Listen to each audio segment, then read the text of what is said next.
Which is the greatest number of 4 digits divisible by 12, 25 আর 45। তাহলে আমরা 12, 25, 45-এর লসাগু তো বের করবো না, অনেক বড় হয়ে যাবে। তাহলে আমরা কী করব, দেখো 12, 25, 45 দিয়ে ডিভিজিবল মানে 45 দিয়ে ডিভিজিবল মানে সেটা 9 দিয়ে ডিভিজিবল হবে, কারণ 9-এর একটা মাল্টিপল 45। তাহলে আমরা এই অপশানে চেক করব যে 9 দিয়ে কোনটা ডিভিজিবল।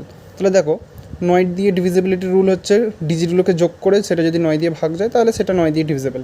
তাহলে দেখো এখানে 9 চলে গেল, 9 চলে গেল, 8 আছে, ভাগ যাবে না। এখানেও ভাগ যাবে, এটা 9 দিয়ে ভাগ যাবে। তাহলে এই অপশানটা আমার হতে পারে, এই অপশানটা সি 9, 8, 9 আর 8 17, 9 দিয়ে ভাগ যাবে না, এটা হবে না, এ দুটো হলো না।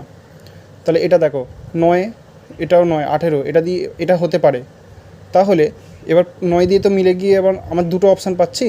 তাহলে এবার দেখবো আমি যে 5, 25 আছে, তাহলে 5 দিয়ে ডিভিজিবল, 5 দিয়ে ডিভিজিবল লাস্টে 9 থাকলে কোনো দিনও 5 দিয়ে ডিভিজিবল হবে না। তাহলে অপশান নাম্বার ডিটা কারেক্ট।